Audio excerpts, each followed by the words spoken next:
Dear students, today our topic is biofertilizers. Biofertilizers. As we all know that we have been using commercial fertilizers or inorganic fertilizers to enhance the production of our crops, but despite having positive effects, the inorganic or commercially available fertilizers have tremendous negative effects on human health. The components of these fertilizers, they enter the food chain and ultimately reach our body, where they exert negative effects on our health. So another concept is to shift to organic farming, wherein we utilize biofertilizers or biopesticides to enhance the quality and production of our crops. पहले हम use करते थे commercially available fertilisers, आज भी वही use होते हैं mostly, लेकिन जो फर्टिलाइजर्स हमारे पास अवेलेबल है इस वक्त उनका पॉजिटिव इफेक्ट तो है प्लांट की ग्रोथ पे, लेकिन वो जब फूड चेन में एंटर हो जाते हैं, प्लांट में उनके कुछ कंपोनेंट्स रहते हैं, वो अल्टीमेटली हमारी बॉडी में आ जाते हैं जब वही प्रोडक्ट्स हम खाते हैं प्लांट्स के। उसके बाद हमारी बॉडी में उनके नेगेटिव इफेक्ट्स हैं। तो इसके लिए हमारे पास एक अल्टरनेटिव है, दैट्स ऑर्गेनिक फार्मिंग। इसमें हम यूज करते हैं बायो फर्टिलाइजर्स और बायो पेस्टिसाइड्स। ये वो फर्टिलाइजर्स हैं या ये वो पेस्टिसाइड्स हैं जिसमें कि हम लिविंग ऑर्गेनिजम्स को ही यूज करते हैं to enhance the production of our crops और to improve the quality of our crops. तो इस तरह से ये हमारे लिए सेफ रहता है। तो बायो फर्टिलाइजर्स क्या है? Bio fertilizers are substances that contain micro organisms which when added to the soil increase its fertility and promote plant growth। तो बायो फर्टिलाइजर्स ऐसे सब्सटेंसेस हैं जिनमें कि माइक्रो ऑर्गेनिजम्स होते हैं, be it algae, be it bacteria, be it fungi, microorganism होते हैं, ऐसे सब्सटेंस जिनमें कि माइक्रो ऑर्गेनिजम्स होते हैं, और वो जब सॉइल में हम ऐड करते हैं तो वो सॉइल की फर्टिलिटी को इंक्रीज करते हैं, they make the soil fertile, और आल्सो वो प्लांट की जो ग्रोथ है उसको प्रमोट करते हैं, उसको बढ़ाते हैं। इस तरह से हमारी जो क्रॉप्स हैं जब वो सॉइल में, इस सॉइल में ग्रो करते हैं, उनकी प्रोडक्शन इंक्रीज होती है और उनके जो क्वालिटी है वो भी इनहेंस हो जाती है। तो बहुत सारे बायो फर्टिलाइजर्स ऐसे हैं जो कि हम यूज करते हैं। नॉर्मली हम माइक्रो ऑर्गेनिजम्स यूज करते हैं एज बायो फर्टिलाइजर्स, और इनमें से 4 कैटेगरीज में क्लासिफाई किया गया है बायो फर्टिलाइजर्स को। एक तो वो बैक्टीरिया हम यूज करते हैं जो कि they are free living nitrogen fixing bacteria. Free living nitrogen fixing bacteria, ये ऐसे बैक्टीरिया है जो दे आर नॉर्मली सेप्रोट्रॉपस। ये प्लांट के साथ एसोसिएशन में नहीं रहते हैं, they live freely in the soil और नाइट्रोजन फिक्स करते रहते हैं, and then this nitrogen is available for the plants जो भी वहां पे ग्रो होते हैं। दूसरा है cyanobacteria, green blue green algae जिसको हम बोलते हैं, like Anabina and Nostoc. They also have been found to be in association with certain liverworts, cycads, और some gymnosperms as well। तो उनके साथ वो इनमें वो नाइट्रोजन फिक्सेशन में इम्पॉर्टेंट रोल करते हैं। They have also been used as the biofertilizers. उसके बाद loose association nitrogen fixing bacteria, कुछ ऐसे बैक्टीरिया जो कि रूट्स के इर्द गिर्द ही रहते हैं, and they help in the fixation of the nitrogen, but they do not form any intimate relation with the plant।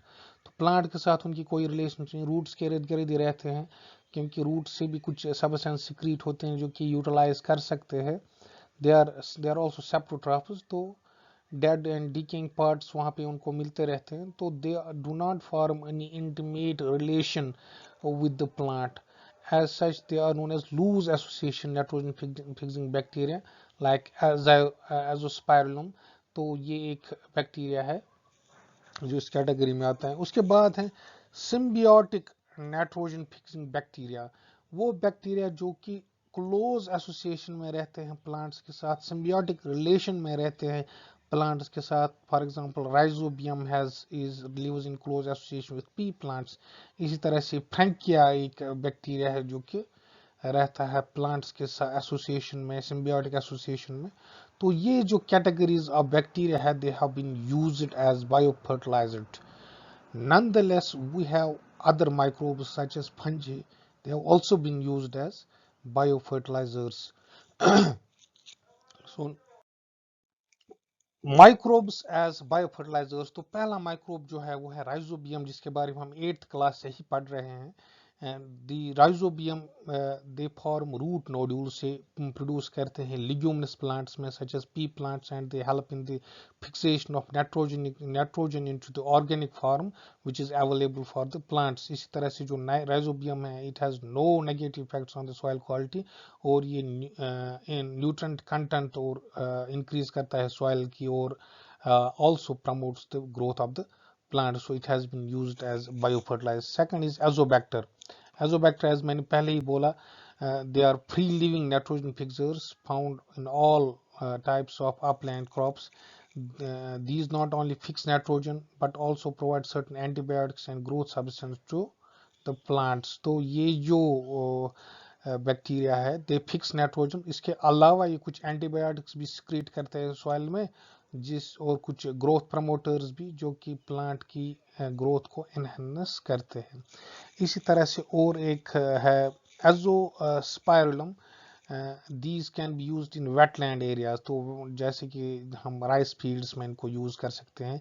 They are found inside the roots of plants, roots के plants के roots के अंदर भी ये रहते हैं, but they do not form symbiotic association. ये आपको याद रखना है कि एजोस्पाइरुलम जो है, unlike azotobacter, they can be used in wetlands में इनको यूज कर सकते हैं। मगर ऑल्दो ये रूट्स के अंदर रहते हैं, but they do not form symbiotic association. तो रूट्स के अंदर ये नाइट्रोजन फिक्स करते हैं, सिम्बियोटिक एसोसिएशन में बहुत दोनों को पॉजिटिव इफेक्ट्स रहते हैं, और वो क्लोज एसोसिएशन में ही रहते हैं दोनों होस्ट, और जो दूसरा होगा यहाँ दो इंडिविजुअल जो किस एसोसिएशन में पार्टिसिपेंट्स होते हैं।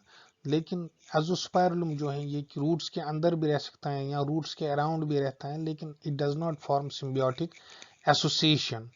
उसके बाद है ब्लू ग्रीन एल्गी या साइनोबैक्टीरिया।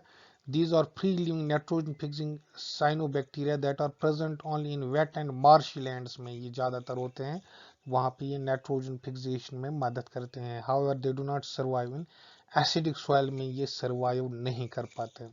इस और एक इम्पॉर्टेंट पॉइंट जो है, that's mycorrhiza have also been used as biofertilizers. Mycorrhiza is an association between fungi and the roots of a plant.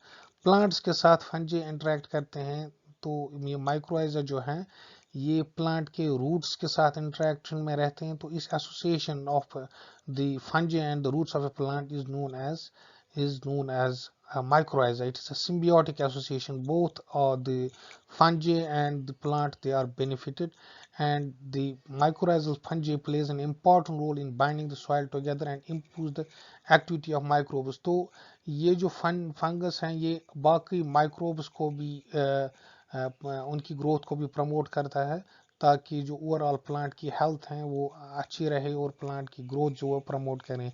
In addition to this mycorrhizal fungi, they all also help the plant to avail the phosphorus, जो mobilization में भी ये काम करते हैं। And it has also been seen that the mycorrhiza, it also confers the plants with tolerance to different stresses, which may be abiotic or biotic stress, like ये कुछ disease के खिलाफ भी इनको ये टॉलरेंस ये प्रोवाइड करता है। तो प्लांट प्रोडक्टिविटी भी इंक्रीज करता है by helping to draw water nutrients such as phosphorus from the soil. तो mycorrhiza have also been used as biofertilizers. Now, what is the importance of biofertilizers? जैसे कि पहले हमने बोला कि जो हमारे पास इनऑर्गेनिक फर्टिलाइजर्स हैं या हमारे पास जो कमर्शियली अवेलेबल फर्टिलाइजर्स हैं, they are not eco friendly, they are very harmful. Plant की ग्रोथ तो वो इन्हेंस करते हैं, लेकिन जब वो फूड चेन में एंटर होते हैं, हमारी बॉडी में पहुंच जाते हैं, एनिमल्स के बॉडी में पहुंच जाते हैं, या रिवर्स में या ओशंस में पहुंच जाते हैं, then they create lot of problems. एक तो वो उस जो वहाँ पे ऑर्गेनिजम्स हैं उनको भी प्रॉब्लम में डाल देते हैं, और हमारी हेल्थ को भी काफ़ी बैडली इफेक्ट करते हैं. Then these biofertilizers, in contrary to the commercially available fertilizers, biofertilizers जो हैं they are eco-friendly. वो already these biofertilizers they are living organisms, तो उनके कुछ harmful effects होते नहीं हैं. So वो फिक्स करते हैं nitrogen, they can die and degrade. तो वो उनके जिस तरह से कॉमर्शियली अवेलेबल फर्टिलाइजर्स के नेगेटिव इफेक्ट्स, वो नेगेटिव इफेक्ट्स इनमें नहीं पाए जाते हैं. They improve the quality of the soil. तो क्वालिटी ऑफ सॉइल वो इम्प्रूव करते हैं एंड इंक्रीज करते हैं प्लांट की प्रोडक्टिविटी. तो उसके अलावा दे कैन फार्मर इनका घर में ही इनोकुलम बना सकता है, कल्चर बना सकता है, तो प्लांट्स पे या सॉइल में इसको फिर इंजेक्ट कर सकता है जब भी रिक्वायरमेंट के हिसाब से. तो they produce growth promoting substance से प्रोड्यूस करते हैं सॉइल में, जिसकी वजह से प्लांट्स की जो ग्रोथ है वो एनहांस होते हैं. In addition to this, some regions where the soil is less fertile या उतनी fertile नहीं होती हैं कि plants की production enhance नहीं हो पाती, वहाँ पे plants की जो production है वो बहुत ही कम रहती हैं, such as semi arid regions, जैसा कि आप देख सकते हो अफ्रीका में या यहाँ पे साउथ एशियन रीजन्स में. तो ऐसी soils they receive very little rainfall, और उस वजह से सॉइल जो हैं वहाँ पे उनकी उतनी फर्टाइल नहीं होती हैं. तो वहाँ पे भी हम बायो फर्टिलाइजर्स को ग्रो कर सकते हैं in semi arid regions to enhance the production of the crop. So this is importance of the bio fertilizers. तो ये बायो फर्टिलाइजर्स का टॉपिक आज हमने पढ़ा. Next topic will take bio pesticides and we'll discuss that. Thank you very much.